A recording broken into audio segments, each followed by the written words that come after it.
Hello, we'll continue with Julius Caesar. So we're on line 265 of Act 4. So it's Brutus speaking, and he asks Lucius to fetch him his gown, nightgown. Lucius exists. Farewell, good Masala. So he bids Masala also good night. Good night, Titinius, noble Cassius, good night and good repose. Cassius. Oh, my dear brother, this was an ill beginning of the night. Never come such division between our souls. Let it not, Brutus. So Cassius says to Brutus that that particular night had a very unfortunate beginning. They almost came to blows with each other, and he wishes that there would not be a division like that again, ever again. So Lucius enters with Brutus's nightgown. Brutus says, everything is well. Cassius, good night, my lord. Brutus, good night, good brother. Titinius, Messala, good night, Lord Brutus. Brutus wishes farewell to everyone. All but Brutus and Lucius exit. Give me the gun. Where is thy instrument? So he wants Lucius to play some music for him while he sleeps, while he lies down. Lucius is here in the tent. So Lucius has his musical instrument nearby. Brutus, what thou speakest drowsily, O knave, I blame thee not, thou art overwatched. Call Claudius and some other of my men, I'll then have them sleep on cushions in my tent. So Brutus says that Lucius is sleepy, he's drowsy, and he says that Lucius is been up too long, he's overwatched, and he asks him to summon Claudius and some of his other men, whom will sleep with Brutus in his tent on some cushions. Lucius, Varro and Claudius. Enter Varro and Claudius. Varro calls my lord. Brutus says, I pray you, sirs, lie in my tent and sleep. It may be I shall rise you by and by on business to my brother Cassius. So you may have something to convey to Cassius, so you may wake them up to convey his message, Varro. So please you will stand and watch your pleasure. Varro says they'll stay awake, they'll stand and see what Brutus instructs them. Brutus, I will not have it so. Lie down, good sirs. It may be I shall otherwise bethink me. So Brutus asks them to lie down because perhaps he will not. Perhaps he will not. He will change his mind about the message to Cassius. They lie down. Look, Lucius, here's the book I sought for. So I put it in the pocket of my gown. So Lucius, he tells that the book he was looking for is in the pocket of his gown. Lucius, I was sure your lordship did not give it to me. Brutus, bear with me, good boy. I am much forgetful. Canst thou hold up thy heavy eyes a while and touch thy instrument a strain or two? So he asks Lucius if he can stay awake a few moments longer and then play his musical instrument. Lucius, I am a lord and please you. Brutus, it does, my boy, trouble thee too much, but thou art willing. It is my duty, sir, says Lucius.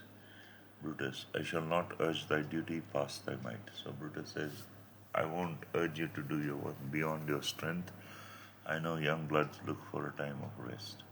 So Brutus says that he knows that young people want to rest. Lucius, I have slept, my lord, already. Brutus, it was well done, and thou shalt sleep again. It will not hold thee long. If I do live, I'll be good to thee. So Brutus tells Lucius that he won't keep him much longer, and in the battle that's going to ensue, if Brutus lives, he'll look after. If Brutus lives, he'll look after Lucius very well. Music and a song. Lucius then falls asleep. This is a sleepy tune, O murderous slumber. Layest thou thy leaden mace upon my boy. So the boy has become overcome with drowsiness. He falls asleep, and the state of sleep is like a lead, like heavy lead. And so Lucius lapses into slumber. That plays the music. Gentle knave, good night. I'll not do thee so much wrong to wake thee. If thou dost not, thou dost break my instrument. I'll take it from thee. And good night, good boy. So Brutus wishes the sleeping Lucius good night, and says he will not wake him, and ask him to carry on playing the instrument.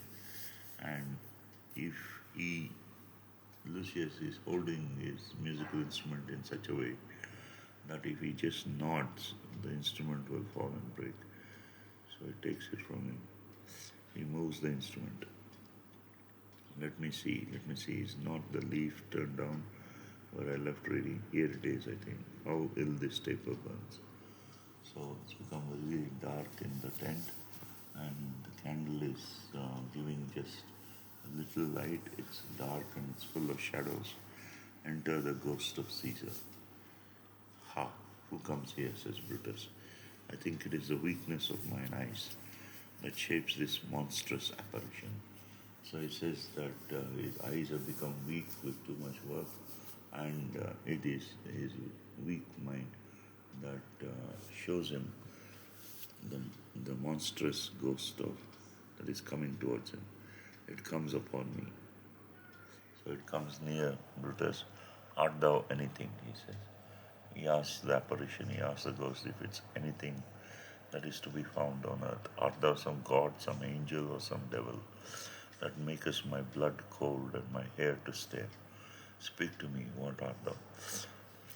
And so Brutus asks the ghost if it's whether it's a god or some angel or some devil, and he says at the sight of the ghost his blood has become cold, and his hair is standing on end with fear, and he asks the ghost to speak to him about what it is.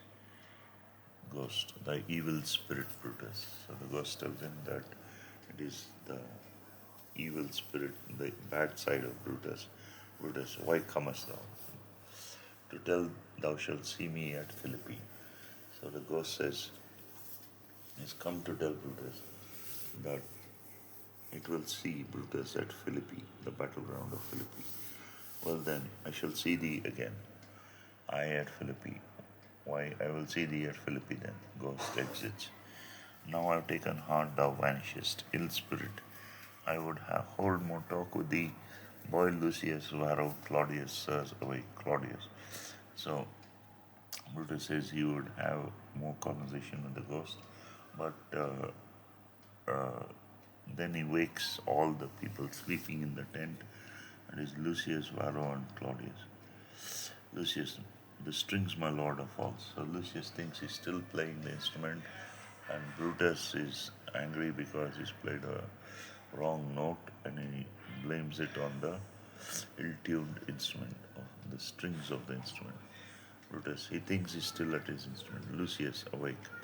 Lucius, my lord, didst thou dream that thou so criest out? So Brutus asks Lucius if he did not dream that he cried out in his sleep. Lucius says, my lord, I did not know that I did cry. So he says that he doesn't know that he cried out in his sleep. Brutus, yes, that thou didst. Didst thou see anything? Brutus says he did indeed cry out in his sleep, and he asked him if he saw anything. Nothing, my lord. Sleep again, Lucius. Sirrah Claudius to Varro, fellow thou awake. They rise up. Varro, my lord. Claudius, my lord. Brutus, why did you cry out, sirs, in your sleep? Both. Did we, my lord? Brutus, aye, you did. So, saw you anything? No, my lord, I did not see. I saw nothing. Nor I, my lord. So Brutus, go and commend me to my brother Cassius. Bid him set on his powers betimes before, and we will follow. So Brutus asks Varro and Claudius to go and inform Cassius to march his armies, and they will, and Brutus's armies will follow both. It shall be done, my lord. They exit. So that is the end of Act 4.